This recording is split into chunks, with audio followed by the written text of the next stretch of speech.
이마기 공을 이루시라 지금 또 이마기 아sam마 비조 세구나 지금 꼭비 이마기 아sam마 비조 세구나 비두단다 어달리비 넘고 가란다 알리비 비두단다 어달리비 넘고 가란다 이마기 공을 이루시사 가본이 보여두나 자자야 이마기 공을 이루시사 오나 당가 오비리 비엔들기 마마니 오나 당가 오비리 비엔들기 마마니 만사가이나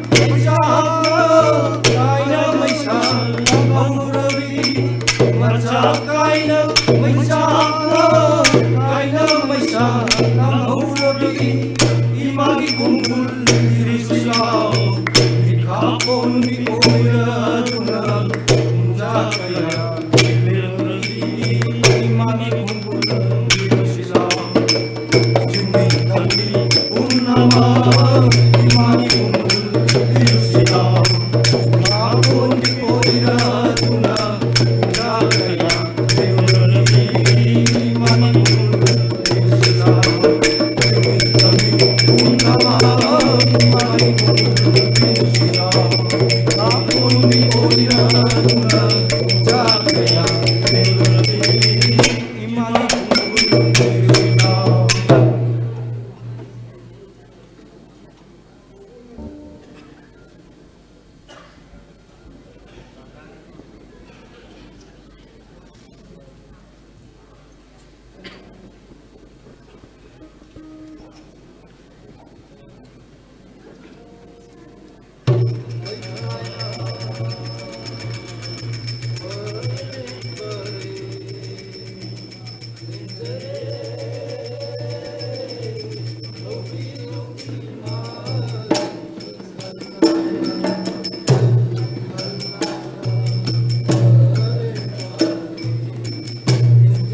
लेंबिरक इब ख्वाई तराबु पांगजद्रब कमेख्या संगन मननगी लीलारोई सिंगना इकोपुना खुरुमजरी loilo lena na lamma su kon biriba singu ibung oi be ma mafam da su thamoi sengna changja ngasi miyam gi mangda khudol tamjagani hana tharang jariba kamekha sangit mandangi lila subi ibirakpa aikoi gi ikai khumna jriba nungsijrab oja ibom cha lakpa lila subu takpi tambirakpa aikoi gi oja hiang lukhoi lila si oja sing ibirakpa masung takpi tambirpa tamda karigumba soyangam karimata yaujaki adubu ngasi sabagi guna kan khibana pangjadraba aikhoina khudol tabe matamda asoyangam kaya yaukhabasu haurakliba naujariba artist sing ni khanbiraga ngakpinabagi damakta ikorona khurumjat hojik lobirasi kamikha sangit manan artist kamikha sangit mandalgi ingage thanil ingage purnima part 2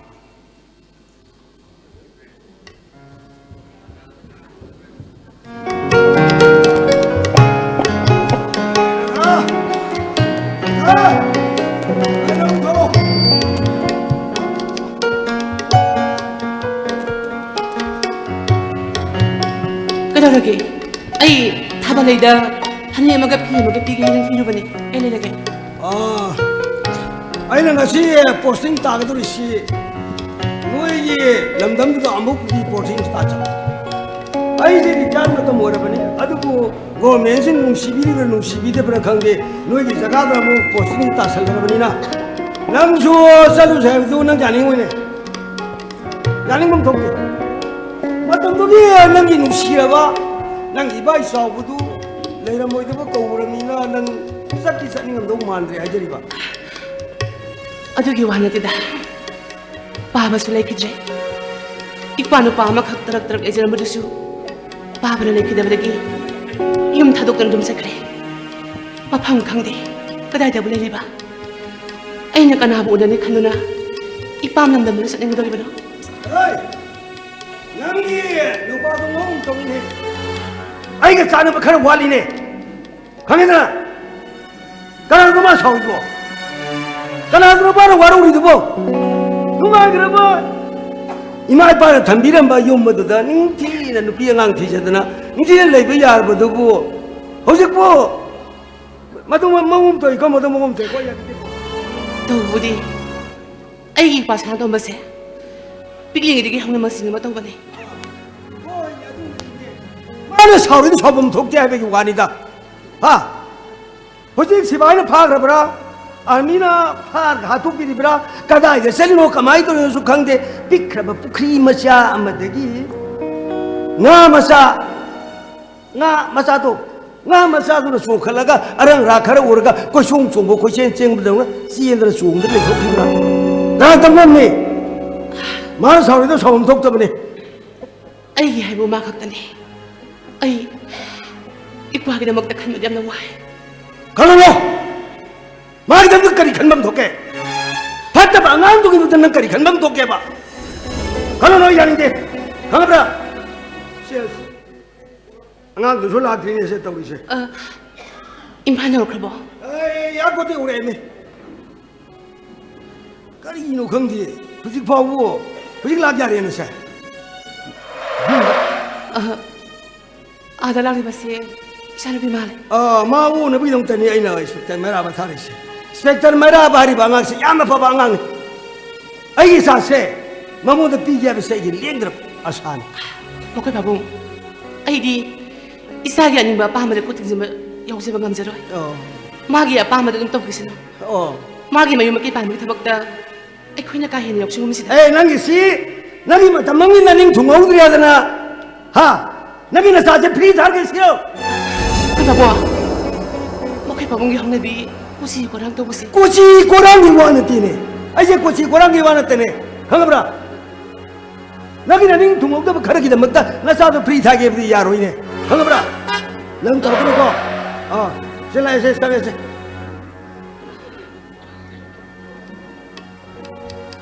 Sila si. Lang ese no.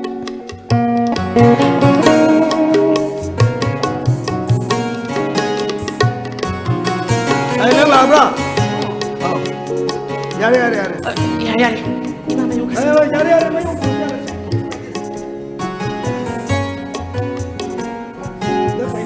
Baru. 바보야, 그래도박이 미타리노. 나가 좀 나오야죠. 아니 미기가 동반해 대 하려가. 까다로우게 이제마. 나는 띠가 가이드나마 펌시 여기세. 시파이드게 하나 바라보니 강아브라. 아이 뭐라봐. 성. 범. 이봉아, 뭐라느니? 아이 싸돌아게. 야네 마마론 미로노. 야, 그, 저기 지켜루네. 어머가 이제 오피스 시작하다 보네. 아이 가면.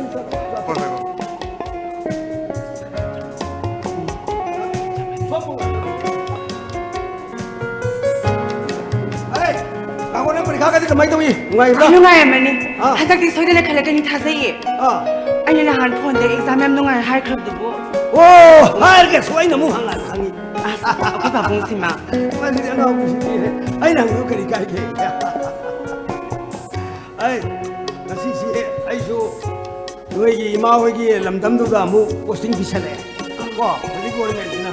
아들 사태비야 내가 시시 좋은 또 그렇게 버리니. 절로는 건 살아. 거기 와라마니. 이 길을 쌓이신 사토분에 꽃사로로 서로 쌓여. 아, 그 부부에게 헬센터다. 많이 너희 부부의 헬 센터도 그러니. 아, 그 부부지.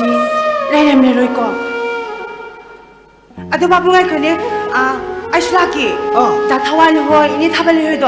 우리 다바스 양구 이래봐. 거 바보야. 바로. 이빨을 부르게 노리더라. 아도 살로로. 아도 난 남아서 살로지 아이거든 야브라. 나.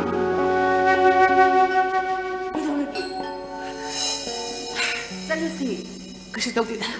살루시 거이마. 이사는 살루시 하이번이나. 살루보다 해다나.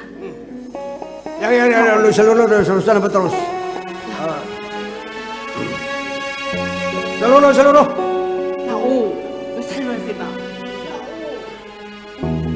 마게 와칸다 산닝 범딜레이 메시 강이 보내 바이. 치. 말아봐. 어머. 남소이 바나 조인도 못set듯이 야혼닝 바니. 아도 나기 디우디시. 야네 바봉. 아이 오피스 들럭 도가 바봉의 공세세 좀 영ning 많이 따래. 아이. 너무 사르비시. 아까 사르비스 뭐비 따르기 디우디 무슨 강도야. 어이 바봉. 살로 디우디 살로 마tung ngom sami na na tawag lo ni kan. 바레 바봉도 내 이모. Salo ya re di ko ko. 아도 바봉. 올해 이 마땅 살기 팔아온 하이슬 개거. Woi ya ni. 어이 바봉. 살래. Asi ngang si su. Ai ni cha no bi chi. Ma ki da ni ka hai lo ma su. Ni sa xiam di le ja ni. Ai! Loi lo salo. Ai gari da le ram ke.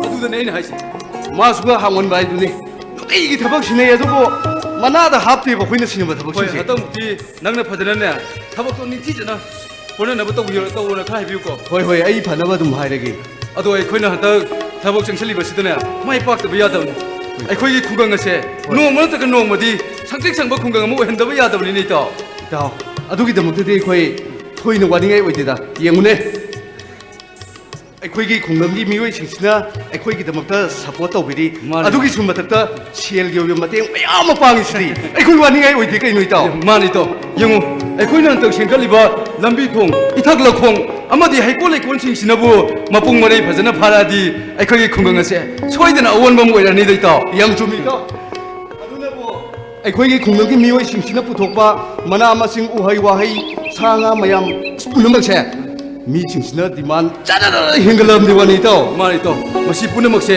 ꯏꯇꯥꯎ ꯑꯩꯈꯣꯏꯅ ꯈꯨꯠꯁꯦꯝꯒꯤ ꯑꯣꯏꯕ ꯍꯥꯔ ꯁꯤꯖꯤꯟꯅꯗꯅ ꯑꯣꯔꯒꯥꯅꯤꯛꯀꯤ ꯑꯣꯏꯕ ꯁꯤꯖꯤꯟꯅꯕꯅꯅꯤꯅꯦ ꯏꯇꯥꯎ ꯆꯨꯝꯃꯤ ꯏꯇꯥꯎ ꯑꯗꯨꯅꯕꯨ ꯑꯩꯈꯣꯏꯒꯤ ꯈꯨꯡꯒꯪꯁꯦ ꯍꯧꯖꯤꯛꯇꯤ ꯃꯌꯥꯝꯒꯤ ꯃꯤꯇꯥꯐꯝ ꯑꯃ ꯑꯣꯏꯔꯛꯂꯕꯅꯤ ꯃꯁꯤ ꯏꯇꯥꯎ ꯈꯪꯕ꯭ꯔꯣ ꯅꯪꯅ ꯑꯩꯈꯣꯏꯒꯤ ꯈꯨꯡꯒꯪꯒꯤ ꯃꯤꯑꯣꯏꯁꯤꯡꯁꯤꯒ ꯈꯨꯠꯁꯝꯅꯗꯨꯅ ꯃꯇꯝ ꯆꯥꯅ ꯐꯥꯔꯃꯤꯡ ꯇꯧꯕ ꯃꯅꯥ ꯃꯁꯤꯡ ꯊꯥꯕ ꯑꯃꯗꯤ ꯄꯥꯔꯛ ꯒꯥꯔꯗꯦꯟꯅꯆꯤꯡꯕꯁꯤꯡꯁꯦ ꯃꯐꯝ ꯆꯥꯅ ꯁꯦꯝꯕꯤ ꯁꯥꯕꯤꯕꯗꯒꯤꯅꯤ ꯏꯇꯥꯎ ꯅꯪꯅꯁꯨꯅꯦ ꯄꯪꯊꯥ ꯊꯥꯒꯠꯄꯤꯔꯦ ꯅꯪ ꯑꯩꯁꯨ ꯂꯩꯔꯤ ꯑꯩꯈꯣꯏꯒꯤ ꯈꯨꯡꯒꯪ ꯑꯩꯈꯣꯏꯒꯤ ꯂꯩꯀꯥꯏ ꯑꯁꯤꯕꯨ ꯑꯩꯈꯣꯏꯅ ꯁꯦꯝꯒꯠꯇꯅ ꯀꯅꯥ ꯂꯥꯛꯑꯒ ꯁꯦꯝꯒꯠꯄꯤꯗꯣꯏꯅꯣ ꯏꯇꯥꯎ ꯍꯟꯗꯛꯃꯨꯛꯇꯤ ꯂꯩꯉꯥꯛꯁꯨ ꯉꯥꯏꯂꯤꯕꯗꯨ ꯌꯥꯔꯣꯏꯀꯣ ꯌꯥꯝ ꯆꯨꯝꯃꯤ ꯏꯇꯥꯎ ꯏꯇꯥꯎ ꯀꯩꯗꯧꯔꯒꯦ ꯅꯠꯇꯦ ꯏꯕꯥꯅꯤ ꯉꯁꯤ ꯃꯤꯇꯤꯡ ꯑꯃ ꯆꯠꯀꯗꯕꯅꯤ ꯅꯪꯁꯨ ꯀꯥꯎꯊꯣꯛꯑꯝꯃꯅꯦꯕ ꯃꯥꯅꯤꯅꯦꯍꯦ ꯉꯁꯤ ꯃꯤꯇꯤꯡ ꯏꯇꯥꯎ ꯃꯇꯝꯁꯤ ꯌꯥꯗꯦ ꯑꯩ ꯍꯜꯂꯝꯃꯒꯦ ꯅꯪ ꯆꯣꯞꯇꯅ ꯑꯝꯇ ꯁꯤꯟꯕꯤꯔꯝꯃꯨ ꯏꯇꯥꯎ 지난번에 있다. 소위 좀 넘었다 이거 매암도.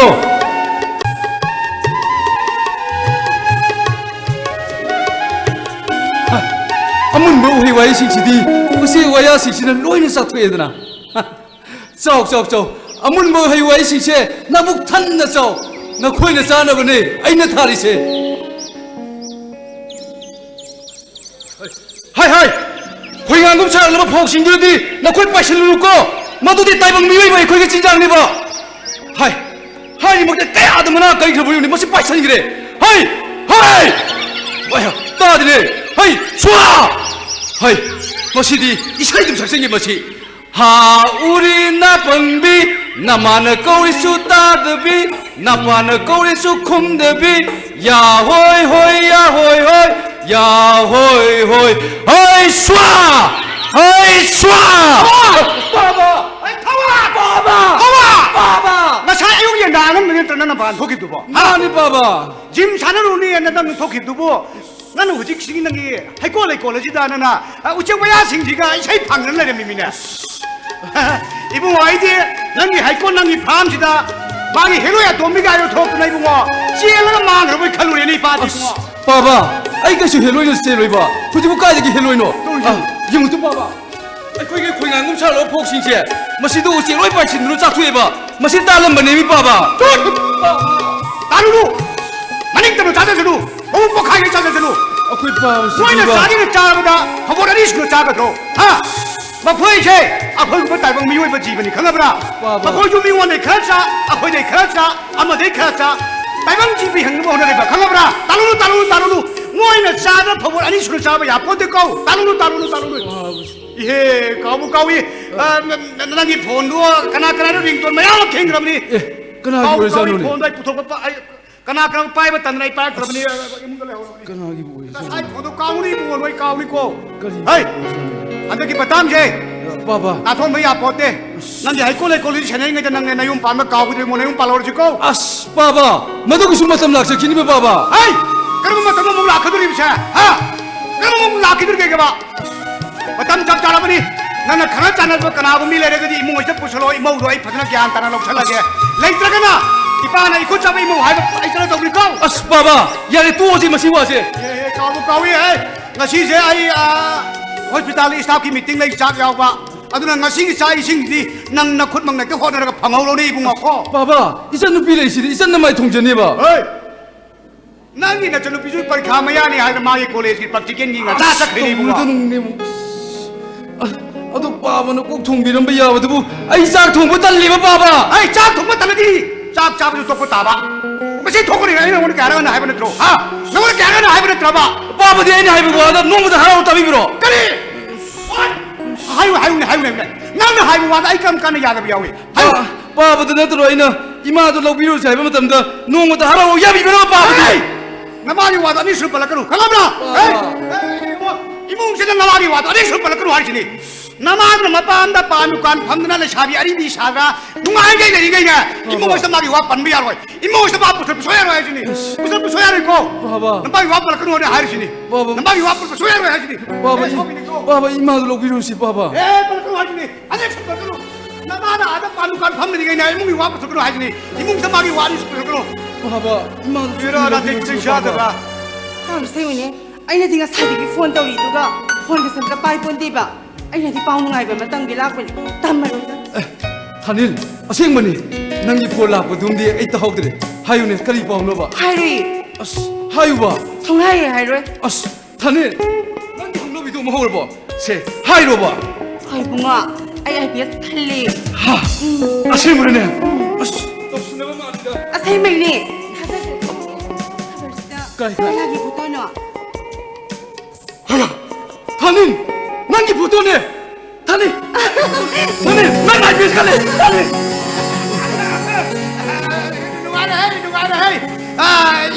Isana IPS talk pa Isana IPS talk pa je ya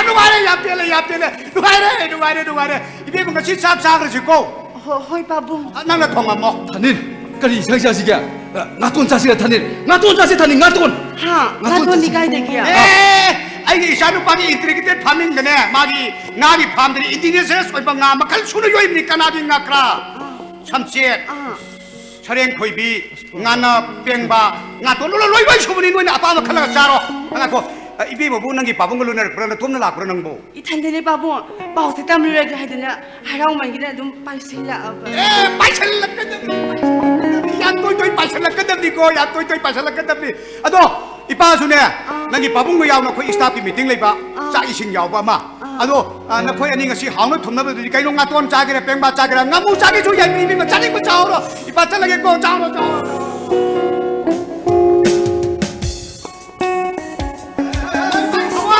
Hey, I let people advice to nam kauni ko. Nang matam hengi ni advice to nam kauni advice ko.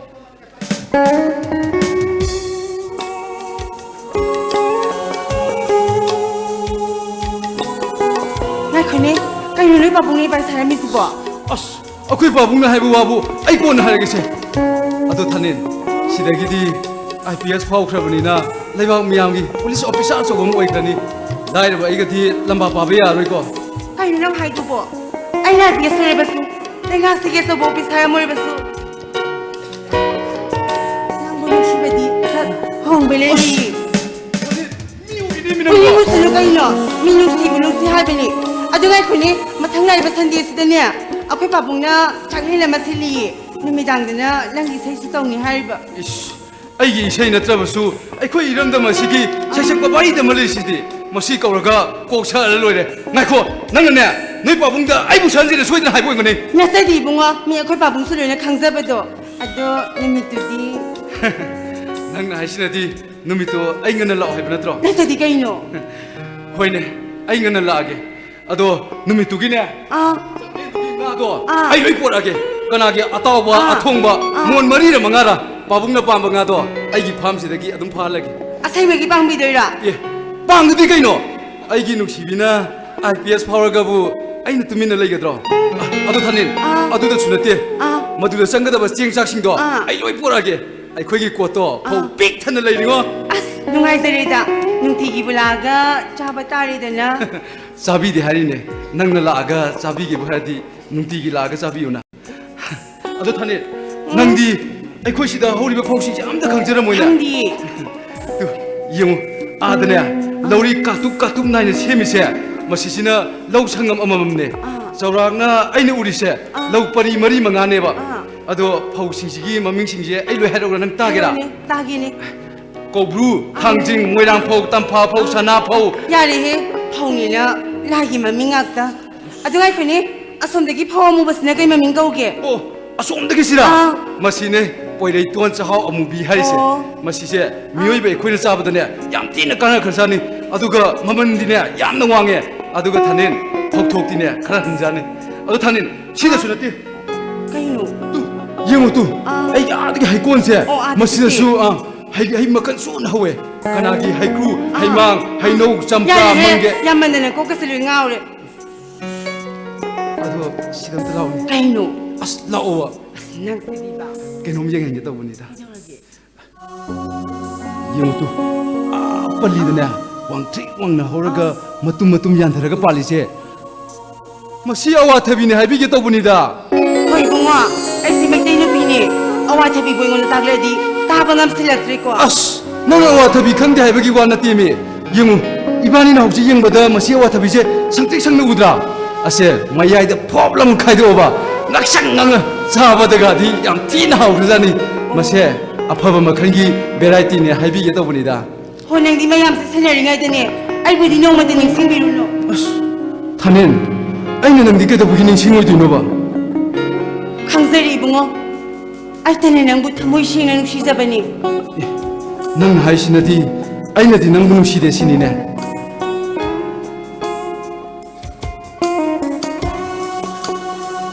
ꯌꯦꯡꯉꯨ ꯊꯥꯅꯤꯟ ꯑꯩꯅ ꯅꯪꯕꯨ ꯅꯨꯡꯁꯤꯕꯗꯤꯅꯦ ꯃꯄꯥ ꯅꯥꯏꯕ ꯅꯠꯇꯦ ꯑꯩꯅ ꯍꯤꯡꯉꯤꯕ ꯃꯄꯣꯛꯁꯦ ꯅꯪꯒꯤꯅꯦ ꯅꯪꯒꯤ Minumi misumbi Wisini miro Patugi Kawai Minumi misumbi Wisini miro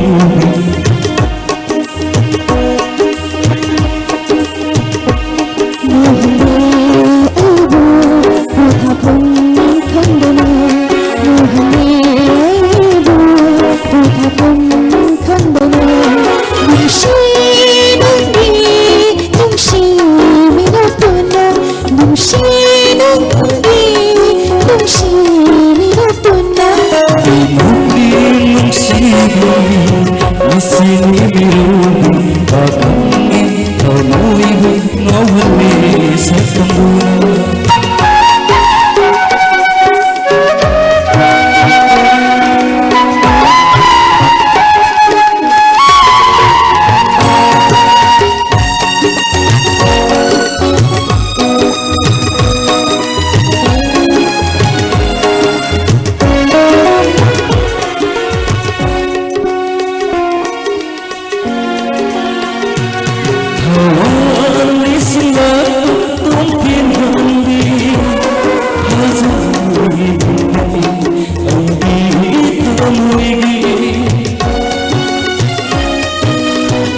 ꯃꯊꯪꯒꯤ ꯁꯟꯗꯦꯗꯣ ꯀꯥꯎꯅꯤꯀꯣ ꯉꯟꯇꯥꯅ ꯂꯥꯛꯑꯣ ꯑꯩ ꯁꯤꯗꯒꯤꯀꯣ ꯃꯍꯥꯛꯀꯤ ꯆꯝꯖꯔꯕ ꯃꯇꯧꯁꯤꯗꯅꯤꯅꯦ ꯑꯩꯅ ꯄꯨꯡꯉꯥꯎ ꯉꯥꯎꯔꯤꯁꯤ ꯑꯇꯣꯞꯄ ꯅꯨꯄꯤ ꯑꯃꯇ ꯀꯣꯏꯒꯦ ꯍꯥꯏꯕ ꯐꯪꯗ꯭ꯔꯤꯁꯤ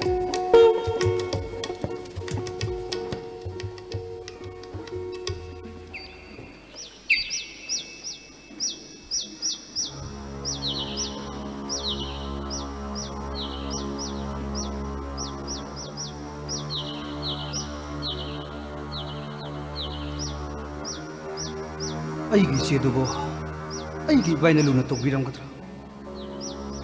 ꯏꯕꯥꯏꯒꯤ ꯇꯝꯊꯤꯕ ꯃꯤꯑꯣꯠ ꯃꯤꯔꯩꯂꯛꯇ ꯑꯩꯒꯤ ꯏꯆꯦꯗꯨꯕꯨ ꯋꯥꯅ ꯈꯪꯂꯝꯒꯗ꯭ꯔꯥ?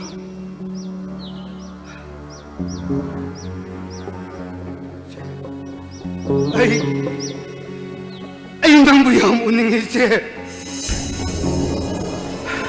ꯀꯨꯏꯔꯦ ꯃꯐꯝ ꯑꯁꯤꯗ ꯑꯩꯅ ꯃꯤꯔꯣꯠ ꯑꯣꯏꯅ ꯂꯩꯔꯛꯄ.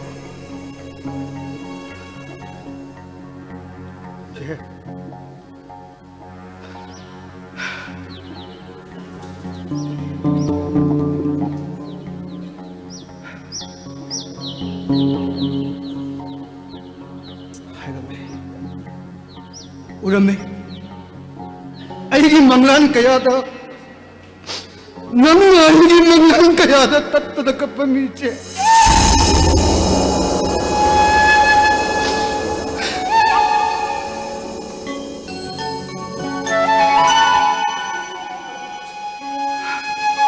제 눈감독이 나무 감독이 여기 있지.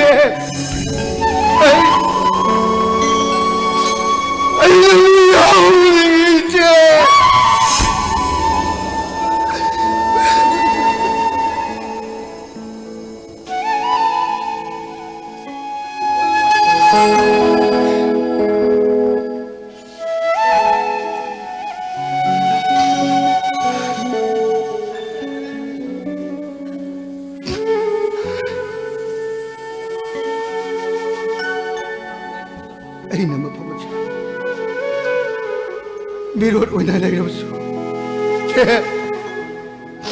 ꯅꯣꯛꯄꯥꯅ ꯅꯪꯕꯨꯗꯤ ꯃꯤꯀꯨ ꯑꯃꯠꯇ ꯀꯥꯎꯕ ꯂꯩꯇꯦꯀꯣ ꯏꯆꯦ.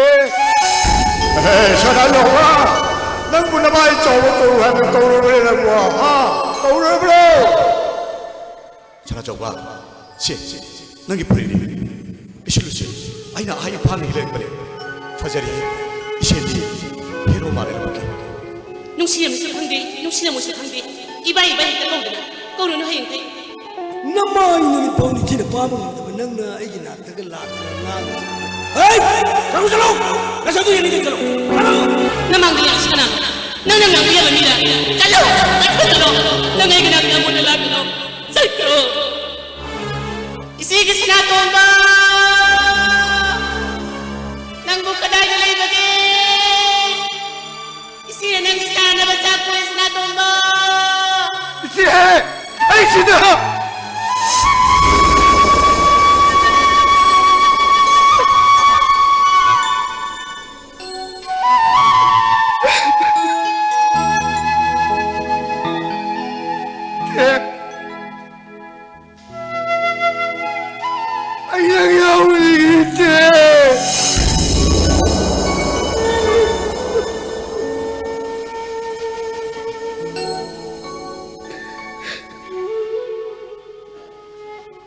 Dada. Mahal. Dada, nang kri daw tawbra? Ai kari su tawde da. Dada. Ai ngaya wakhal amada ngaurure. Haukraba punsi gi thogdok kaya ama ngasi khakta thokpadawna aigi mangshida. Dada. Bahal layoi kraba aigi babado uramme nungsirabi aigi chela maupa ibu nungsira kamu aigi na kogi na tarbi na tambal pande aigi chedo ibai na luna tawbi Dada. Dadagi icheda. Dadagi ibai na china tawbibra? tawdeda aina sum khanbagi wani Dada.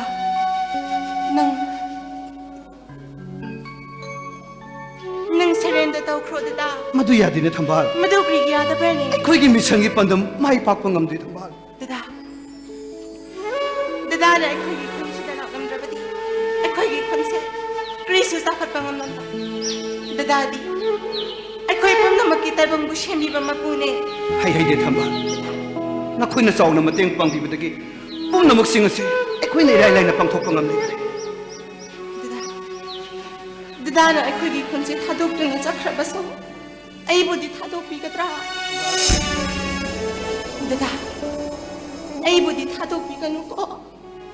Matam pumnamakta. Dadagi khongloi oisage. ꯊꯝꯕꯥꯜ ꯑꯩꯅ ꯅꯪꯕꯨ ꯀꯩꯗꯧꯅꯨꯡꯗꯁꯨ ꯊꯥꯗꯣꯛꯑꯣꯏ Dada. ꯉꯁꯤꯁꯨ ꯍꯌꯦꯡꯁꯨ ꯄꯨꯟꯁꯤ ꯆꯨꯞꯄꯒꯤ ꯑꯣꯏꯅ ꯅꯪꯗꯤ ꯑꯩꯒꯤ ꯈꯣꯡꯂꯣꯏ ꯑꯣꯏꯒꯗꯧꯔꯤꯕꯅꯤ Dada. Aidi. Apikpa khonsida charakpana. Dada khoigi chanabi. Wangangwata. Kristu khangdabane. ꯊꯝꯕꯥꯜ ꯌꯦꯡꯉꯣꯏ ꯑꯩꯅ ꯂꯣꯏꯅ ꯇꯥꯛꯄꯤꯒꯅꯤꯗ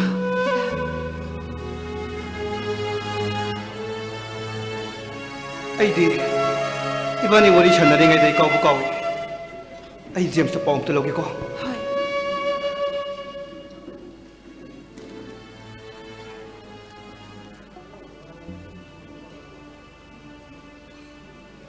할로 마네 까리 success 오 아두디 마부 양단을 빠져를 부탁하러 마네 아이 혹시 뭐 게임 대함 tul라까니 오케이 담이고 한번 난게 돌아오는 실로로 Esho chitkadaba. ꯆꯠꯅꯤꯡꯗ bro Dada. ꯌꯦꯡꯉꯣꯏ ꯖꯦꯝꯁ ꯑꯩꯈꯣꯏꯅ ꯁꯤꯟꯅꯈꯤꯕ ꯊꯕꯛ ꯈꯨꯗꯤꯡꯃꯛ ꯃꯥꯏ ꯄꯥꯛꯂꯕ ꯃꯇꯨꯡꯗ ꯒꯦꯝꯗ ꯇꯦꯛꯇ ꯀꯥꯏꯅ ꯊꯨꯡꯂꯔꯦ Adubi ang mawani. ꯍꯧꯖꯤꯛ ꯑꯩꯈꯣꯏ ꯒꯦꯝꯗ ꯆꯠꯀꯗꯧ ꯂꯥꯛꯑꯣ ꯆꯠꯁꯤ ꯂꯥꯛꯑꯣ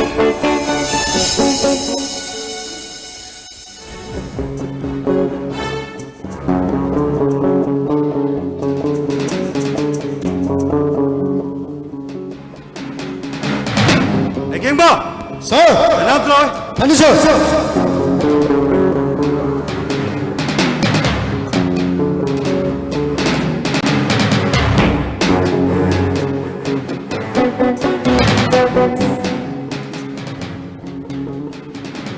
Madam도 레이브레 sakram di uso. 아니 sir, I'm telling you sir.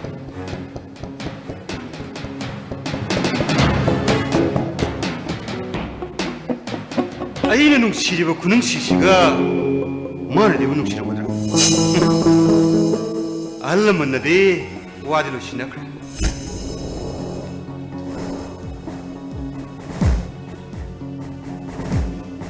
왜도래? ꯍꯣꯏ ꯃꯦꯗꯥꯝꯗꯤ ꯆꯥꯛ ꯆꯥꯊꯣꯛꯎꯗ ꯉꯥꯏꯔꯤꯅꯦ ꯍꯦꯗꯀ꯭ꯋꯥꯇꯔ ꯆꯠꯀꯅꯤ ꯍꯥꯏ ꯗ꯭ꯔꯦꯁ ꯂꯣꯏꯁꯟꯍꯧꯔꯤ ꯀꯝꯗꯧꯖꯒꯦ ꯁꯥꯔ 오직간이 오피셜싱시 하 야우디 땡땡 하고라버니나 타바인강 잡든 능나답니. 마네 마네 사 그래 그래 낭알시. ꯑꯗꯨ ꯁꯥꯔ ꯑꯩ ꯁꯥꯔꯗ ꯀꯔꯤꯒꯨꯝꯕ ꯋꯥꯐꯝ ꯑꯝꯇ 그리 그리. ꯑꯩꯈꯣꯏ ꯁꯥꯔꯒ ꯑꯦꯡꯒꯦꯖ ꯇꯧꯔꯤꯕ ꯅꯨꯄꯤꯁꯤ ꯑꯩꯈꯣꯏ ꯃꯦꯗꯥꯝꯅꯤꯀꯣ 오이네 개도르게네. ꯑꯗꯨꯁꯨ ASP ꯑꯗꯨꯒ ꯑꯩꯈꯣꯏ ꯁꯥꯔꯅ 인스펙터 아이 와칼 따리. 낭나 아이는 게시 디자인을 쓰기 원하더라. 마네 사र 에라 아두고 그래도 칼루노. 어이. 오피스타 마네기 특달레 저러보수. 융드디 아이기 특달레 비하로이나. 사र ꯃꯗꯨ ꯁꯣꯏꯔꯦ ꯃꯤ ꯃꯃꯥꯡꯗ ꯐꯖꯗꯦꯃꯤ ꯄ꯭ꯔꯣꯇꯣꯀꯣꯜ ꯑꯃ ꯏꯀꯥꯏ ꯀꯥꯏꯕꯗꯧ ꯇꯧꯏꯅꯤ 사र 아이는 수아 왕왕무대 아이래봐. 시 포트로골은 까이가이다. 얘라 사र 아. ꯑꯩꯁꯨ BA ꯄꯥꯁ ꯇꯧꯔꯕꯅꯤ ꯁꯦꯜ ꯂꯩꯇꯕꯗꯒꯤ ꯀꯟꯁꯇꯦꯕꯜꯗꯤ ꯆꯪꯉꯤꯕꯅꯤ ꯑꯗꯨꯒ ꯁꯥꯔ ꯑꯩꯒꯤ ꯑꯦꯝꯗꯤ SIꯅꯤ ꯁꯥꯔ ꯑꯣꯏꯅꯦ ꯑꯣꯏꯅꯦ ꯑꯣ ꯅꯪꯅ ꯑꯩꯕꯨ ꯌꯧꯍꯟꯅꯤꯡꯉꯤꯁꯤ SP ꯒꯤ ꯔꯦꯡ ꯅꯠꯇ꯭ꯔꯣ ꯁꯥꯔ 에라 ꯌꯦꯡꯕ ꯃꯗꯨꯒꯤꯗꯃꯛꯇ ꯅꯪꯅ ꯍꯦꯟꯅ ꯋꯥꯈꯜ ꯋꯥꯕ ꯍꯧꯅꯗꯦꯅꯦ ꯀꯩꯒꯤ ꯁꯥꯔ ꯍꯣꯏ ꯋꯥꯟꯇꯦꯠ ꯂꯥꯎꯊꯣꯛꯈ꯭ꯔꯕ ꯂꯥꯜꯍꯧꯂꯨꯞ ꯃꯔꯤ ꯃꯉꯥꯗꯪ 이반이기 하이너버지다 스타 또 깎고가 농알라가 에디스네 SP 아니다이지 ESP 에이 마타사로 ꯃꯗꯨ ꯑꯣꯏꯕ ꯌꯥꯒꯗ꯭ꯔꯅꯤ ꯁꯥꯔ ꯁꯨꯝ ꯆꯤꯟꯅ ꯄꯉꯥꯡꯗ ꯉꯥꯡꯕꯅꯤ ꯊꯕꯛ ꯑꯣꯏꯅ ꯆꯥꯟꯅꯅ ꯄꯥꯡꯊꯣꯔꯗꯤ ꯑꯁ ꯃꯗꯨ 어이ꯕ ꯌꯥꯒꯗ꯭ꯔ ꯁꯥꯔ 갱바 야दब लेतीने एकोइने लेरिसे मणिपुर ओय मणिपुरदि सेलबु पायबा यादब मत लेती ꯑꯗꯨ ꯁꯥꯔ पैसाना मरेब यौना हैधबदा अदुम यादबनि ꯑꯗꯨ ꯁꯥꯔ एदुगि सिमसक्ता नंगनि खंगि वाइने होम मिनिस्टर हाइरे एकोइ खुरा केम खलु ꯑꯗꯨ ꯁꯥꯔ ꯋꯥꯟꯇꯦꯠ ꯃꯔꯤ ꯃꯉꯥ ꯀꯥꯞꯊꯣꯛꯆꯕꯗꯨꯗꯤ ꯑꯩꯒꯤ ꯁꯔꯨꯛ ꯑꯣꯏꯖꯔꯒꯦ ꯁꯥꯔ ꯑꯗꯨꯒ ꯑꯩ ꯄ꯭ꯔꯃꯣꯁꯟꯗꯤ ꯖꯣꯏꯕ ꯁꯨꯡꯌꯥ ꯌꯥꯔꯣꯏꯀꯣ ꯁꯥꯔ होइने होइने ꯑꯩꯅ ꯑꯩ ꯄ꯭ꯔꯃꯣꯁꯟꯗꯤ ꯖꯣꯏꯕ ꯁꯨꯡꯌꯥ ꯁꯥꯔ ꯃꯦꯗꯥꯝ ꯊꯣꯛꯂꯦ ꯁꯥꯔ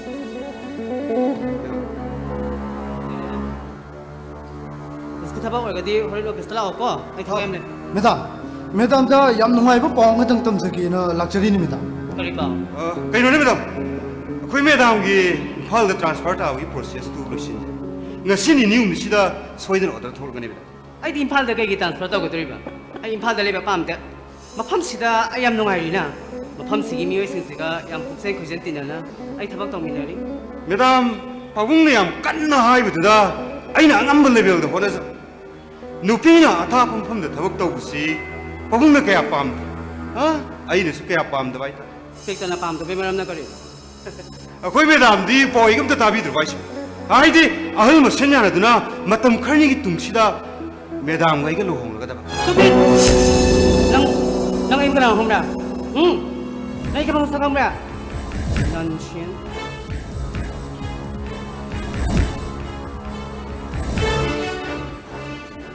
하늘 아두디 아이 무 역하게 ꯉꯥꯏꯈꯣ 이망대 레벨 빠세 아이기 루홍바기 보러이든 마사 강나고 야네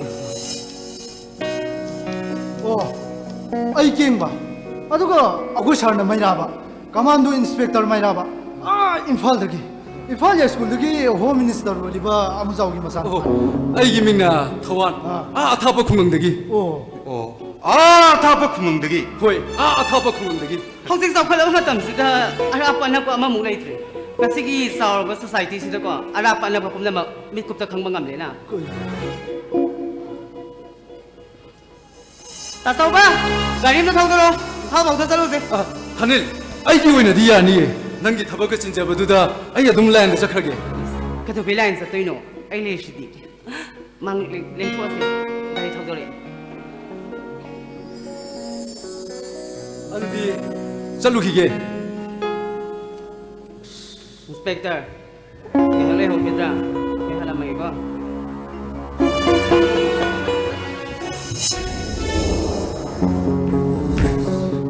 사크레 ꯃꯣꯏꯒꯤꯁꯤꯗꯤ ꯉꯔꯥꯡ ꯅꯍꯥꯟꯗꯒꯤ ꯍꯦꯛꯇ ꯂꯦꯛ ꯆꯥꯗꯅ ꯂꯩꯃꯤꯟꯅꯕꯩ ꯃꯑꯣꯡꯅꯤꯅꯦ ꯍꯦꯔꯣꯁꯤ ꯉꯁꯤꯗ ꯂꯥꯛꯄ ꯃꯥꯟꯗꯦꯗ ꯁꯥꯔ ꯅꯨꯄꯥꯁꯤꯕꯨ ꯍꯥꯏꯔꯤꯕ ꯁꯥꯔ 하 그래 에로로 오이 SP 타는스나 아이 극득이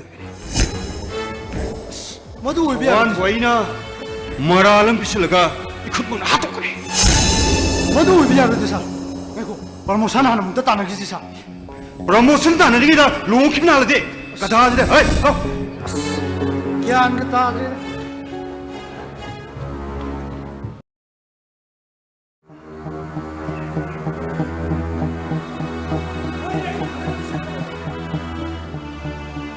ꯀꯔꯤꯒꯤꯅꯣ ꯅꯪꯅ ꯑꯗꯨꯝ ꯋꯥꯏꯗꯣꯏꯗꯣ ꯃꯥꯒꯨꯝꯕꯒꯤ ꯃꯆꯥꯗꯨꯗ ꯑꯩ ꯏꯁꯥ ꯄꯤꯗꯕ ꯅꯠꯇꯦꯅꯦ ꯍꯣꯏꯅꯦ ꯌꯥꯔꯦꯅꯦ ꯌꯥꯔꯦꯅꯦ ꯀꯔꯤꯃꯠꯇ ꯈꯜꯂꯨꯅꯣ ꯏꯄꯥ ꯂꯩ ꯌꯥꯔꯦ ꯌꯥꯔꯦ ꯌꯥꯔꯦ ꯏꯄꯥꯅ ꯐꯅꯔꯨꯁꯤꯅꯦ ꯀꯔꯤꯝ ꯈꯜꯂꯨꯅꯨꯀꯣ ꯗꯣꯛꯇꯔ ꯁꯥꯍꯦꯕ ꯑꯩ ꯂꯥꯛꯆꯔꯤꯌꯦ ꯗꯣꯛꯇꯔ ꯁꯥꯍꯦꯕ ꯑꯩ ꯂꯥꯛꯆꯔꯤ ꯅꯪ ꯂꯥꯛꯄ ꯌꯥꯝ ꯐꯔꯦ ꯑꯩ ꯅꯪꯒ ꯋꯥ ꯈꯔ ꯈꯟꯅꯒꯦꯅ ꯉꯥꯏꯔꯝꯃꯤꯅꯦ 그러면 뭐 당그럽네 독tor 사 ꯁꯤ ꯏꯪꯅ ꯊꯟꯕ ꯈꯟꯅꯔꯁꯤ ꯀꯣꯝꯕꯀꯣ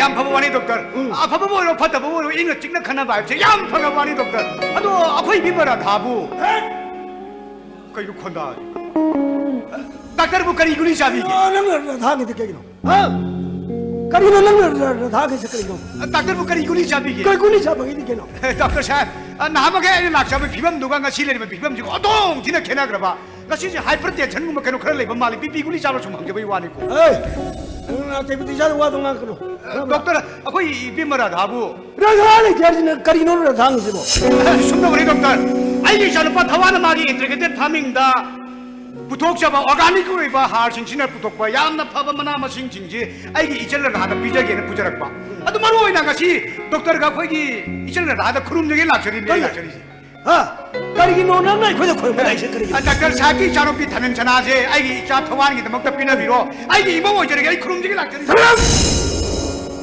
नंग गुमगी नसाददा आइगी सारुपी द पिद्रा हे आइगी सारुपी से आईपीएस ऑफिसर बोले डॉक्टर साहब में हाय डॉक्टर साहब की चालू पीछे आईएएस ऑफिसर ने सुनी ले डॉक्टर साहब आई चल पर थवान जो एमएस साइंस है की फास्ट लेंगा की अचोब डिपार्टमेंट अचदा एग्रीकल्चर डिपार्टमेंट अचोब पोस्ट में थवक तोर बिबा मदु पुनमक सिंह तो थोगा मसागी लोग परी परी मंगा पुथोए अदु खुंगंगी इसिन नाव सिंह मानरगा लोग परी कुन कुन सागी ओइबा ऑर्गेनिक में पुथोक में पुथोकना फॉरेन कंट्री का याद एक्सपोर्ट तो होनरिबा ग्रीन ब्रूसर के अचोब याव होरी बाई की चनुपा इन काम सुम लाख था था कुनी इनकम लाइबा छार छार होइना फंगिबा तोलब अखोइ फंगिबा तोलब सिदी मिनागी तोलब मिगे छार करिगुम्बा सारगी चानुपी आइगी इमो ओजिबा तारगदी आइगी चानुपागी इंटीग्रेटेड फार्मिंग दा मागी आईएएस ऑफिसर ओजु तोथोलगा फार्म संगबा ओने थमगिन खालिमि आइगे नंग अब थोसा थोसा नंगने आइना सासन तालगुम तारते नंग मफम से थादुक अब थोसा करो चलो चलो नंग इबुगी नंग मगी नसा द्रोई सा पिरम त याम थिने खरे नंग खाना बनिने आइगी चानुपी न लेगिदुरि मिसक तो कमांडो इंस्पेक्टर मैराबा तांग मनी मी हाथ में हालेंग दबा छेन जाब हालेंग दबा दुम कमांडो डॉक्टर की चानुपी थाजागा बोय थाजारे कुइरलोइदो हु बिजरगा हातो पिरामिड थाउरी आलगा हातो पिरामिड सोले पाउ ताब कुइरलोइदो हाय नंग चलो हर गाइसे चलो रो न तगदी ने आइना ने सा सन तांग तालतिंगा दंग चलो रो नो सर आइसे चरगनी अदु मसिबदी काउदर फै मतमबदा खुमगी चम जबी चन लदाबु डॉक्टर सन लौनु बगी तमक्ता तौबी पे अप्लाई दो फॉर्मूला दो मदु अप्लाई दो मग आइगी चल पथवाना पाललगा डॉक्टर की चल भी आइगी मग सोय रोइगनी हमसे आइगी वासनी सिदी गुड बाय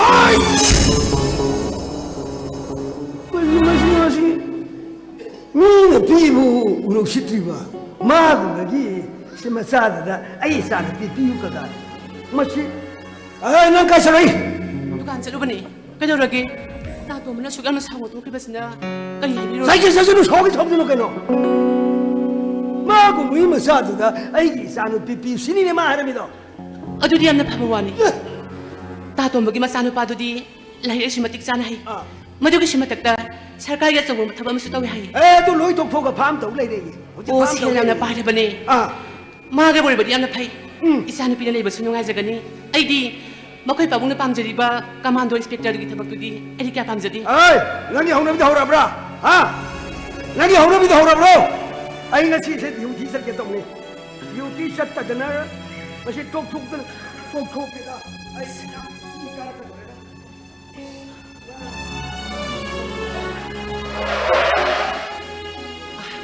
इबे मनाक माने लाक्सिनो माने आइना कौरिसे मा कौरि मा वारि फजन सानगेना कौरि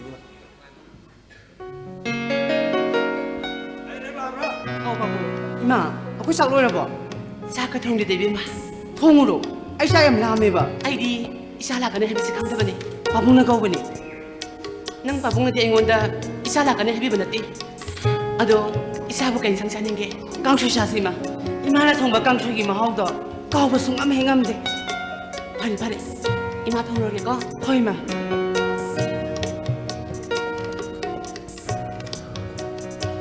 तातुगने प्रोपोय माने मासि आवे बाबूं तो मबुला आमब्राने लाकमे कई हारमीबा इमा दि उन होगे नंग पाबुंग दा हंगो अदो नंगी पाबुंग तोमने प्रोप ngaसे इमा हाउना थोंलगे 이사나 밤저바 깡쇼슈 이마나 통라게 허이마 이마 싹 통라게가 허이 ai nga sao rồi cô ai nga sao rồi 강해 강해 akwai babungu na tungba sadra ba ne hoida ahanu shilabani나 상하기 타박세 그래서 사도고 팔리다 ai bé mà babung ai na nang cầu lý sẽ tây nữa chứ nang hồ chứ sau đó sao đấy lấy sao mà phun pha ba hai bên đồng số oi đấy làm tâm mà sinh mi am sẽ khăng rồi ba ESP hai bên đồng số nang oi đấy à đó ninguna mà bám đây am coi nên lấy thuốc bây giờ thì bữa cầu bên na ipa nang bu bắt chắc ra khăn na nang bu hôm nay bị thằng anh cũng xin balo rồi bên cô mà sẽ nang babung karigino nasapum na mawakang tayo karigidamakta nasagi pungningsyo matakangdana Inspector Mayrabaga luhong na basilam ni Bano ơi inspector Mayra bahari bangang siya na pa bangang magi mungunung magi sakin na tayo loy na pay hanggang sig magi mapado su retire IGP aduga magi makura na hoji landam masigi home minister oi ba amujaw ba san sagay tudin sa na layro matamda sagi bagul hakat padala tanane tungi ay favor ka duri min hey bema adugi lam tani paano namu mangoda pineba silibse kangedra Abo asawba nung ay pabakukan bangan bimong dana nung shibagi magulepadi oy thoktabani anil mana opista mapangkudi magta thanesinase ay galuhong godoro ay dana pagsanna sante kasi na ay ami kaise migi mamangda kari ba ha hey mana bisibiyam nung naiye kari nung nori sibo nangila khata ba police masase na trabadi nangaring mana ba nupam talay trabra haydana pabong nasabu araw bigino luhong base ayabang amlo ay nang gumba police ko bisara ma mana pangje duri ka gay na haraw na mingo na tamtok pang mingo na hay ba law ba khong ba du bo sana du warori du kari gido na pai de ma waroro sauro pabong ayo minong simyaw diba lam chanlay diba mangondo yumpan ka tapos putsi su pa yumpan lo Kali mo ba? Nang ibagi matulip ka kalina. pabong nasala punsi su pa milupiyang kang dalalian ba punsi do pabunging mga bigat Ay! Ay na silba siya nang itong iyan na winam tani. Nana kaliwa yan na maso. Ay na mayra ba na namnar lo nga ba pabong ato di ay siya na pam sa milupati yumpan kita tanam tanam sa malam lo Tama! ako tawa kayo no nasana tis na adukan mawahi watas Ima, ako'y babunga tawis ay ang pendi Inspector Mayrapada ay luhong mangamloyi ay di makoy pabungda kaya rakanay sa krabadun isa matantani isagi aning mapama dum tawag bisano mana may magkay paano magkitabagta ay kuy na kaya na kuting singum si haydana kaya rakanay sa krabadun Ay! Noy namam sana hari sini. Ay siguro sini na. Papa hindi kayo sige doon pa Inspector Mayrapada na taba mangon na gihinap habanupada ay yumpan gani papungi may Ay! Noy namam sana ay gimata kyang kuni lepang magyabe do. Yengsi. Aw jaga inspector mayra ba mo musak kani. Nang bul hono ni plan khulok sinilu. Na koy ni kay do ngam bigi do. Na bitte.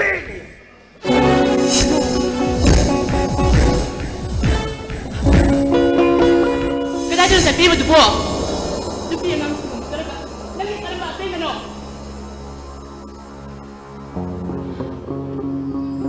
Ibima, na kayo na magtiisa na pong insuntari.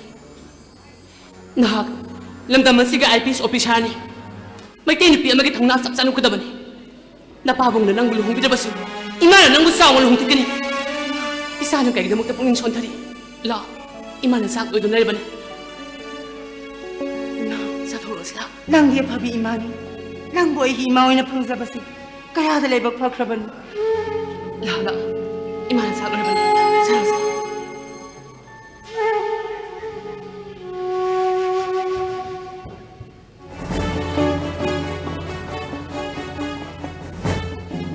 시부 호스피탈에 닥터도 아이노 오이바 자쿠이다도 아이노 오이바 컴파운더도 아이노 오이바 시부 독터네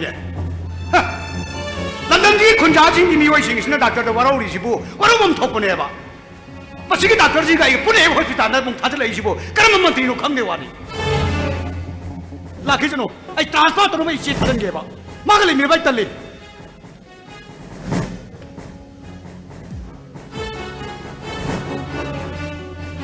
hello doctor साहब office का भी ना नत्रो hospital में लाभ नत्राबा सार ngaraang sulakti mayam wara rabani ko sar somda ana akan mayam lai khungang inu situ to binu ko sar kasi soi la ko sar hani sar ai na jam ke sar ana mayam lai ba mayam abi nu mi ko khari batung da doctor la ani doctor la ga soi na ana ba mayam yang jage oi mayam ki resta to ko ko mayam pur mai resta pure yani ai hone jage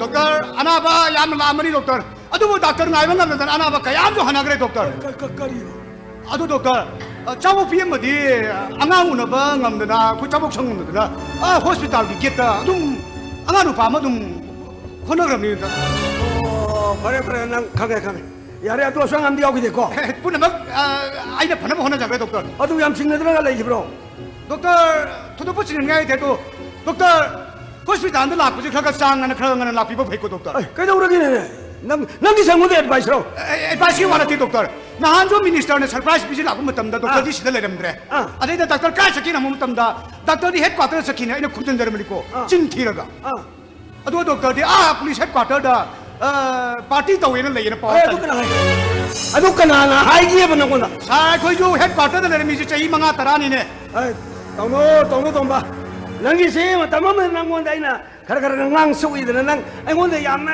ta haure ne khana ba se ha doctor यार का दी सिगी चीज हम सोचो सुनी doctor kani no सीधा तो सुनी doctor ka do wino sa यार दी डॉक्टर ऐसी चिंगोंद्रा चिंगोंद्रा ट्रांसफर का थाबियो doctor hai tayo nang da am nang wara uri sibo nati matama me nangon ngang ne nang wara uri bra ba doctor staff ने पुनः लेमिनरगा वखन मोती नदर सुन लेमिनर से पांदो doctor doctor अमुक चंजरके dewa ka dora डॉक्टर अगी नपादो मसा यामना कन्न ngamtaba yaragadi अमुक चटपीसी doctor ai ado ai be nang di ka je no खरे लापने आ चिंखोंग तगिने khung da gi ado ai be nang gi si khung du ta na chat pa da sida hospital sida na ba me am su la kani ado na chalinge ma tamlo da sida na ba me am la tra le shalagadi kamai tawni ba si thing yu thing होय नी भी doctor high जा चुमु वानी को आई बदी doctor ने hospital के talking I दा अना बा अकन मम लागदी डॉक्टर बु वारो नगनी यागदी भी नंगी पेशेंट हॉस्पिटल ने प्रॉपर फगनी कोई बे डॉक्टर खुदोंग यामना चादबदिगे हाइजबने yaragadi अमुक चटपीसी doctor ai to si ai na ko adu nang gari ga yaw ro pra doctor की गाड़ी याव पनत्रा ai gari bu di yawri ni adu dai gari san da han ba lau ba sinoi ye sing khung sing a do ko chat chal ro ga mo hala pa da ai gari si yo mu sok sen ni ri fulo wai fulo yam no na ti sa di ne jaga se ha adu na ko चटपीसे अखोई गाड़ी याव पने ए तो doctor भी बना high अना बा रु बोल डॉक्टर ले भी फनी को डॉक्टर ज्ञान तना फजल येंगा लाइन भी funny doctor to ba doctor doctor ai am sa salu gi doctor लेंगी मैंने फनी डॉक्टर इबी मा डॉक्टर के चेक तक काज प्रो कोई भी मा ये यंगन जी भी ना भी यंगन जी मांग थाबियो डॉक्टर ai am sa कोई डॉक्टर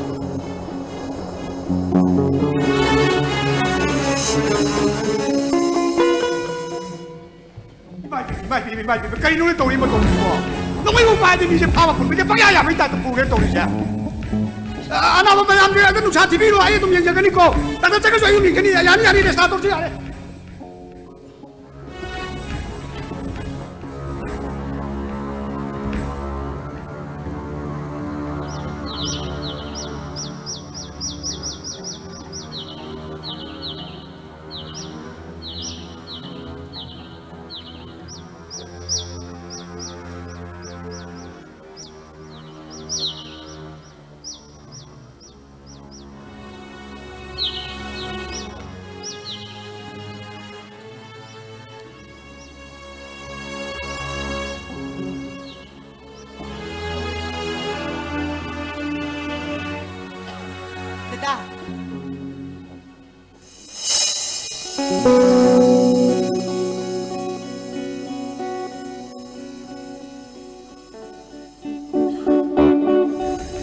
ꯑꯩꯕꯨ ꯈꯪꯕꯤꯔꯤꯕ꯭ꯔꯥ ꯑꯩ ꯃꯔꯥꯏꯕꯛ ꯊꯤꯔꯕ ꯏꯆꯦ ꯔꯥꯙꯥꯒꯤ ꯃꯧꯄ꯭ꯋꯥꯅꯤꯄꯥ ꯁꯅꯥꯇꯣꯝꯕꯅꯤ ꯁꯅꯥꯇꯣꯝꯕ ꯃꯇꯝ ꯑꯃꯗ 이바에게 땀치바 깔라바 회싱 누나 티나 나는 거 단톡비럭히바 남긴 너신 사나tom바 사나tom바 아이 마팜 마치다 이바이부 파드는 부럽기 말함 이바이 강비라브라 마탐마마다 남기나 팜다 아이나 낭오이다 와카는 낭기 샤키 하비도 먹다 난 나이부 마팜시다 파가 볼리니 아누가 가리기 누나는 마팜시다 미로라 모금 내리면서 이바이 하우직 파우바 이시부 타제비드리브라 썸나 힘저런 바 이바이 짜오보기도 막 아이기 찌나 와자 키바두디 까리기노 하이바 이바이 강비라브라 이바이 라이오이 크라바 아이기 빠나 마땀 खरे हिंगलिंगाई 이바이 짜오구나 마기 마사다 야오바 끼니나 마 피톡도나 아이기 빠부 마땀 खरे हिंगन 비라미 마두망나 이치가 아이가나 이바이 짜오바부 아이 코이부 핵션 비라파 따이방 마푸모네 간작키바네 바이 마두망나 아이기 이치나 이바이 짜오바부 타모이 체인나 뭉시작키바네 이바이 마시다 아이기 이치기 말한 부까리노니 이바이 오늘 wak한 tayo. Nang ngasih kita di iban makpiro. Hau kerana todo kiwari sila do. Ay mo nising ang lalo sa nato pa. Ibay, tada ba siya? Siguro si siyentong na bagay na maki. Ngasih pa ba? Ay naman pamasida mirror wenda na yun. Sa nato ba? Ibay, punsibo pagini kanbudi yaro ini ibay. Hauji, ibay ginasa. लेपांगना खंगरबा अचौबा police officer अमा ओइरबने begin मसी यावरा फावदा इबाई सिमु थरजन लोइना बाइसे जोया या लोइनि by सारादोबा मदुगिन मक सेरा pin by खोना मतम कोइबदा same Chhau नै बाइ काउदो फै बाइ इबाई पुनबक यार पुनबक वक नसी हबन बिचिदकी none इबाई ngakpi bang meroidras Bailale. Ay pura makagay kasi ni. Ibay lang ina pamdamuhan na sari. Ibay na sinupagin pamdalala. Ay na mga isa ay naman mga sakit ba. Wala mga sili nang nagakiro sa ato ba. Ibay. Narandugi hari ba di. Ngapi pam toktra ba. Ado bo. Ay isilo mo ibay ni kana. 나치에는 같이 이렇게 이바이브도 막 빌어버려. 어이, 가나라이. 이바이브 만우는 낙다 부타로. 네. 만우들 랭치지.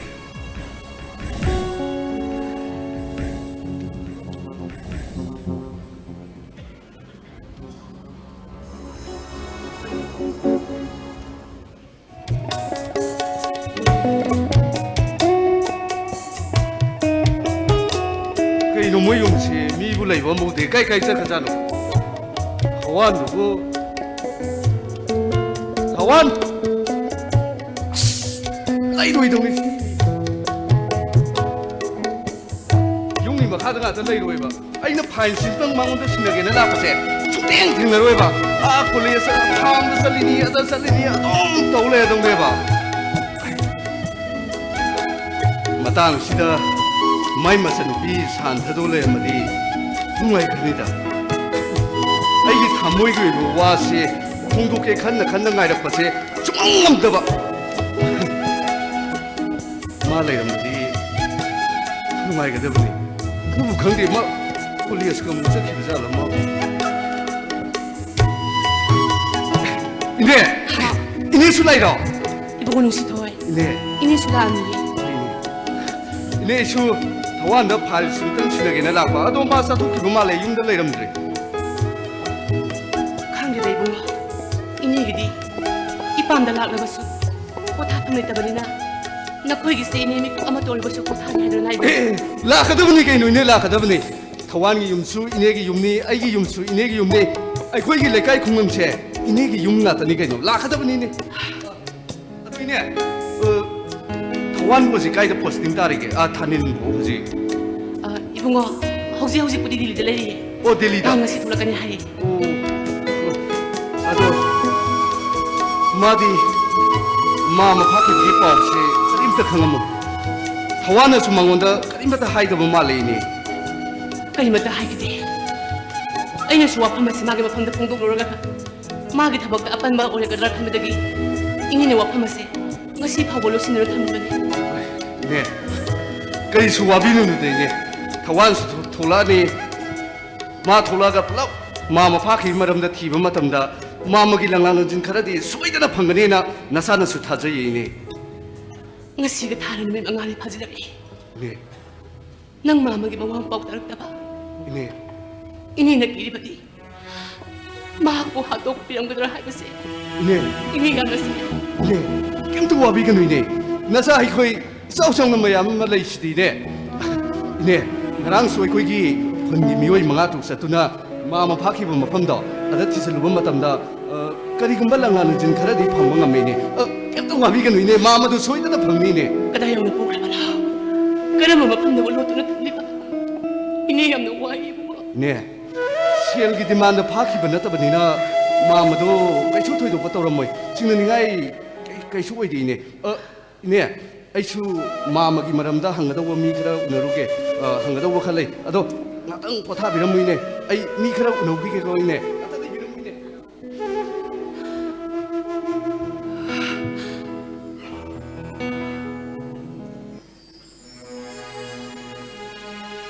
kaya ada nung sikap ay hiyam nang kung amasi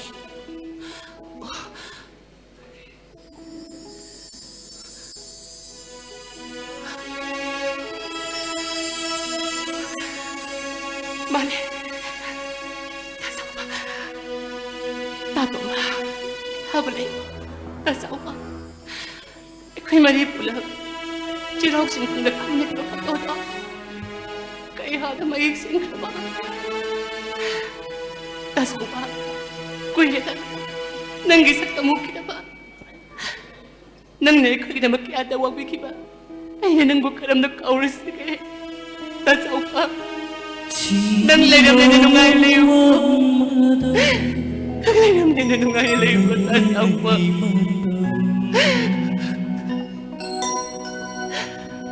ay di ko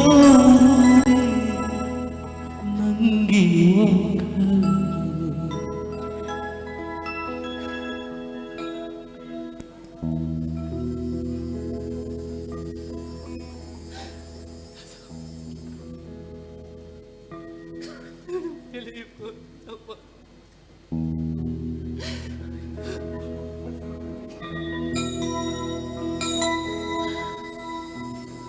Imanatha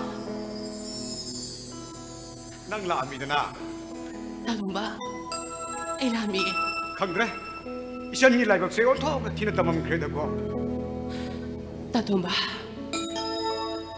ay mapokse apapa mapong ide hayroy ay mong laibag tiba na pismo masigi tayo bang pas ani siya nilang kita ni hai di ma hai ipamling lay mong sani ipangit kali kanpang kangdi hangga ba jauh ba yung jauh doon hangin wanggi wangata kum di tibang namro dama tabali ga wata nagi kang lanak pa ni tabali siya nandre tatumba game nang tabali ba kok sembiyo ma mapamili biyang nung mo ye bi ba mapam di ni mane la shabi ani bi sa na pam dukan pham na yam nungai ni hai bi ma kain to waram bi ma kain to waram ma tatumba tabali na mapam na nungai na kasi niya alam ko na habisi ay tajate ma masano pag yung mga to suda na nung gani mahabukok sembiyo tatumba hoi se akhoi hospital ki staff mayam chu yaw na khunja mayam meeting to rubani haya hapsite koi doctor sai phaki bagi koi wakat ni pham sim tok sai na mayam ma khadari biko tate nang bu kana kana loina rakina thanda lakro ne ꯑꯉꯥꯡꯁꯤꯡ ꯂꯥꯛꯃꯤꯟꯅꯕꯅꯦ ꯑꯗꯣ ꯇꯥꯇꯣꯝꯕ ꯑꯩ ꯑꯃꯨꯛ ꯆꯠꯂꯨꯈꯤꯒꯦ hoi ꯊꯥꯕ ꯂꯩꯕ ꯀꯣꯛꯁꯤꯟꯕꯤꯌꯨꯀꯣ ꯇꯥꯇꯣꯝꯕ hoi ibe masu ngasi dilidagi lakina ina paw ma tai ne pare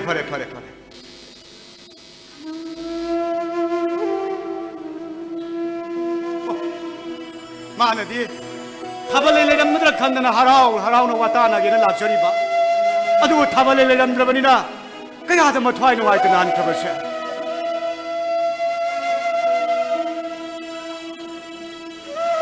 अइबु थबले कौरुरो सिरने हे छाइ मतांगी यौसलाबदि मैरा पाबिगी दरकार ला हे मैरा पाबि कौदब यादे मचा लो होंगमदाइ त ममा कौदब यादे अइ कौब चलगे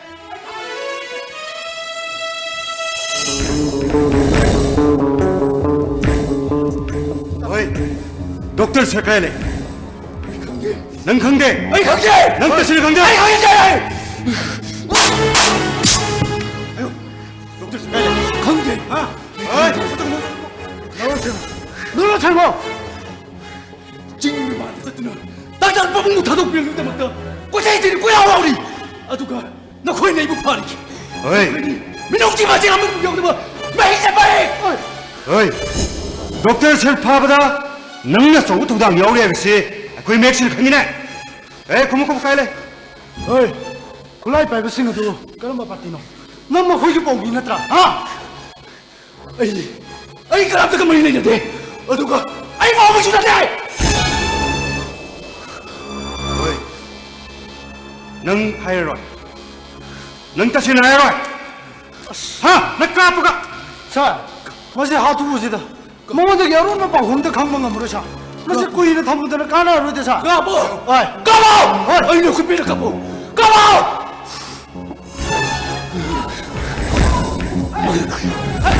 나는 뭐 그게 일하는 거야 아유 이 사람 뭐 이거 부리지 뭐라는 게 일하는 거야 아유 나타로 빠시 낭이네 살아 말이 뭐 아이기 저러 말이 뭐 낭이네 저러 빠시디 라망시다 마이 마롱 타버기나 마다 पुखरी तक ठुकलका ngayu pugi na mada fly pai bala lagu sumu sak thakuna aru mu thok chata le ne ele te ti mo ai jari cham chamba lomi ni mo ma ti kai chumi ni ni mo han 마사노 바자 좀 이점점 로미나테 마하카노 두노가 닥터 상덕이 닥터 선 파발레 까유리 모모네 거기 하지마 호스피탈 안에 이게 이마만트다 루피네 닥터 선 파키버리야 누가 아이게 정말 그러면 야우리 이부고 천진 자지 뭐 해가 그리 짜부고 야우리 이부고 에겐가 저 니빠지 가이다 아니사 로커비 오가 생무 숨을 강하네 아니사 네네네 아이 그러고 아이 그러고 아이 그러고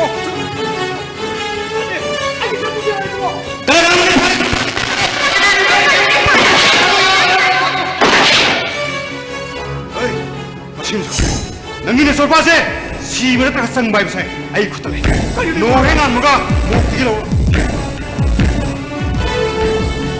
ककरा करा ले तुगे लेकिन आई है ना पूरा आई का थमान police का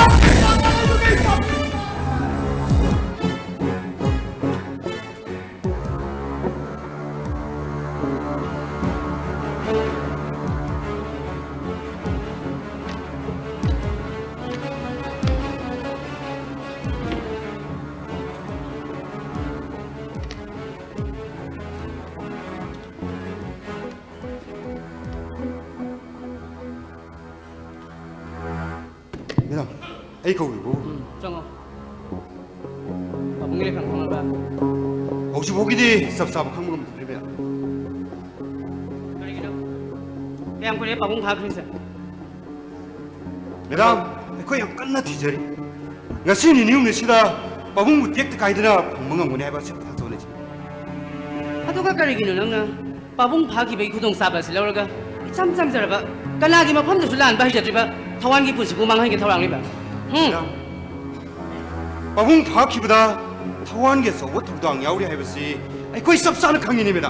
nang madugi sab sabai business pu thokpa ngama ba 남방소에 마람디 바붕나 타완가 나는 음식이 없을 뻔 송야이 아닌데 머시는 마름 뭐가 타완을 바붕고 stop it nonsense tabak asida nangge guba me get out 에고 hauzik phajin na thamli ba thawan bu kuta ka sidala khok na 와서라고 마빠기 먹고 드시나고 야 살로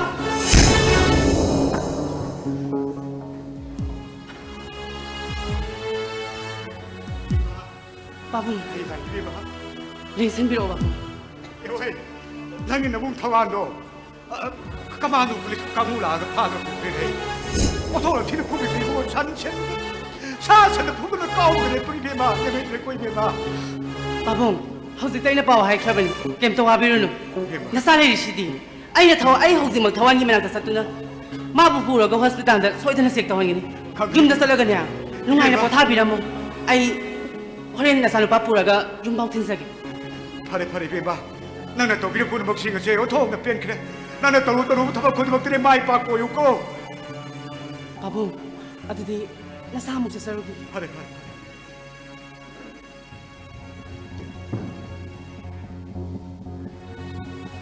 아이 자르고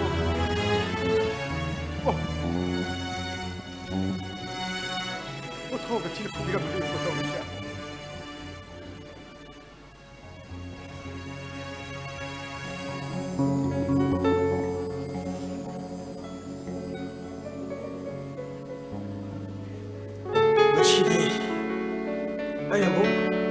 ꯑꯩꯒꯤ ꯃꯐꯝꯗꯨꯗ ꯍꯟꯈꯤꯕ ꯇꯥꯏ ꯍꯣꯁꯄꯤꯇꯥꯜꯒꯤ ꯑꯅꯥꯕꯁꯤꯡꯗꯨꯅ ꯑꯩꯕꯨ ꯁꯣꯏꯗꯅ ꯉꯥꯏꯔꯝꯒꯅꯤ ngасꯤ디 yumda hamnaba sem sabyo ꯐꯔꯦ sir ibaibu lawbu la uhaiduna aini jeda baw haijakha ꯀꯔꯤ ꯌꯥꯔꯦ ꯌꯥꯔꯦ ꯄꯨꯝꯅꯃꯛ ꯏꯕꯥꯏ ꯄ꯭ꯔꯤꯄꯦꯔꯦꯁꯟ ꯇꯧꯕ ꯂꯣꯏꯔꯕꯅꯤ ꯆꯠꯅꯕ ꯇꯧꯔꯒꯦ bai ꯑꯩꯒꯤ ꯍꯣꯁꯄꯤꯇꯥꯜꯗ ꯂꯩꯔꯤꯕ ꯑꯅꯥꯕꯁꯤꯡ ꯃꯇꯝ ꯀꯨꯏꯅ ꯑꯩꯕు ꯈꯧꯔꯥꯡꯅ ꯉꯥꯏꯗꯨꯅ ꯂꯩꯔꯝꯃꯤ hoi bai ꯚꯥꯏ ꯆꯠꯅꯕ ꯇꯧꯔꯒꯦ hoi bai ꯅꯪꯒꯤ ꯅꯆꯦꯗꯨ ꯃꯐꯝꯁꯤꯗ ꯂꯥꯛꯈꯤꯅꯤꯀꯣ hoi bai aina paw haijakhra bai ꯅꯪꯅ bai ngасꯤ디 nasensu ibaiga wakhal taminarba tungsidadi naselgi chu pendab amta leijatri bai ꯁꯅꯥꯇꯣꯝꯕ ri bai ꯍꯧꯈꯤꯕ ꯄꯨꯝꯅꯃꯛ ꯍꯧꯈ꯭ꯔꯁꯅꯨ bai ꯉꯁꯤ ꯅꯨꯄꯥꯒꯤ ꯃꯐꯝꯗ ꯏꯕꯥꯅ ꯂꯥꯟꯈꯤꯕ ꯈꯨꯗꯤꯡꯃꯛ ꯉꯁꯤꯗꯤ ꯅꯕꯥꯏꯃꯛꯅꯤ ꯈꯟꯅ ꯑꯩꯕꯨ ꯉꯥꯛꯄꯤꯔꯣꯀꯣ bai ꯆꯠꯂꯤ ꯉꯁꯤꯗꯤ ꯅꯪꯒꯤ ꯃꯐꯝ ꯑꯁꯤ ꯊꯥꯗꯣꯛꯇꯨꯅ 이바이 시원들에서 너무 한가봐 낭이 공강들 우리 봐 낭이 용마두나 나 진짜 바보 커버 안 나이 하이브 심어디 낭 것도 그딩 것도 꺾고 끊고 이바이 것이디 뭐 밤에 타독분을 소리를 짜는데 니가 기대다 마정마정이 하고 그러면 더 높게 와리 있으나 아이나 남기나 시부 까야 하달라는 칼루바 남부 까야 하달라는 칼루바 우리 뭐 심어드는 말은 못 들어가지 아이 나니가 번너 많이 디바이브도 오해를 버니 내서나 또마 디바이 날래 디바이 अमुक खनन गइरा ममदा फटबो खल्ल मत खल्ल रोइ कोइ बङा नसेन इबागी मफमदा लंगजखिबा पुनमक इबाइना नसेन बुमता ngakpiramo इबाइ hakpire nang moina sigo hakpirabani bai maram madunani ai busu nang punsi yoina na bai moni kala amuk ta ding hakpi wari base na thomba Radha नंग कहो भगे नसीनी आई मफम सिदा ले रहे आई नंगी न फम लाले आई वो मुक्त दिंगा पियो राधा किसी किसी ना तोमा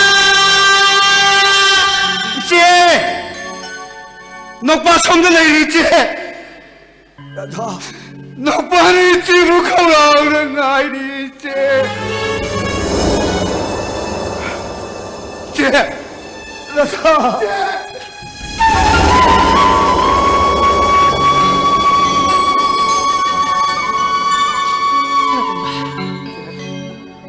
nang mo makita dati na ayo nang ngasi uyam ni mag usik karino ayo nang ngasi lilam ni mag si maying ngasi kaino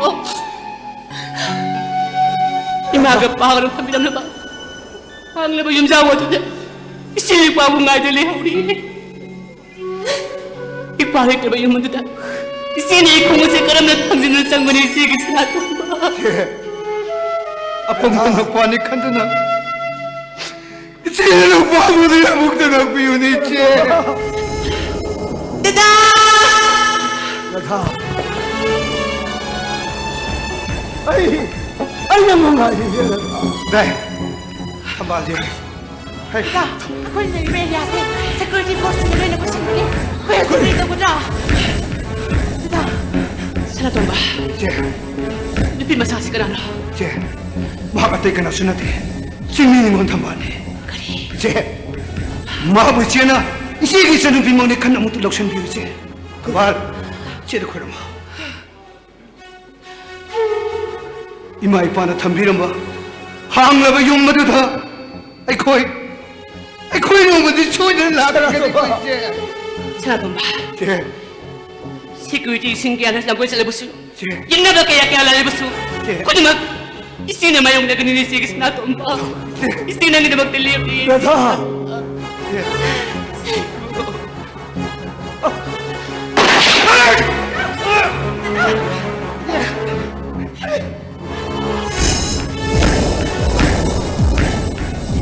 Mapagod na.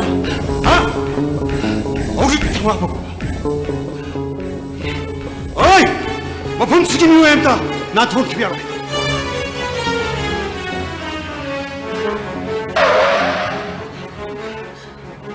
얘들아, Karigino, kulay ako sa mamima da, nakutsali ha doon, nakutsali ba mima bu, kulay da tayo ba? Miya mo nga aksyon na lay ba? Ay, muna ko tapali ba na kuya na, asok mo rin yaw ta ba? Ha? Siya ni uniform, dagi magunsong ako ngam da ba? Ha?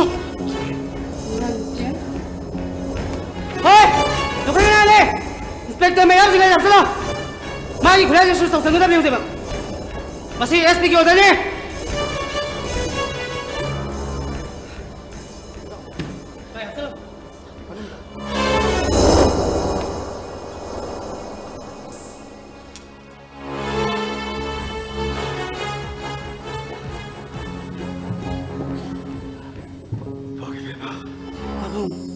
Hosik din sala kem ta wabirun. Ima, makushi na kana.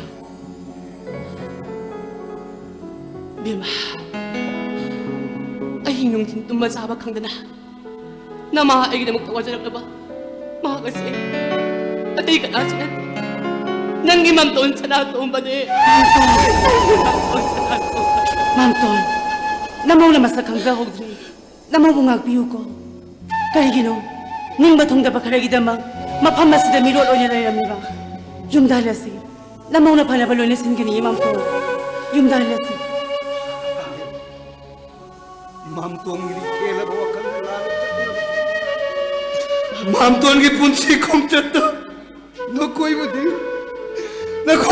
को पाना कहो लगते को शरा तो बाबा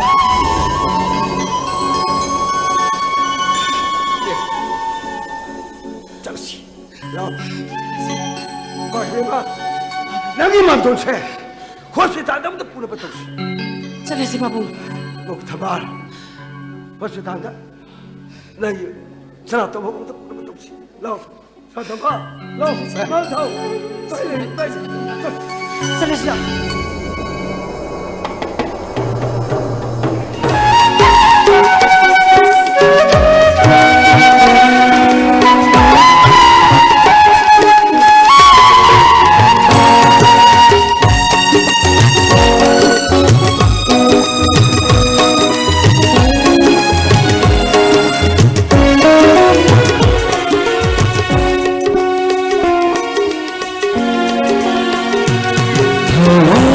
Hãy subscribe cho kênh Ghiền Mì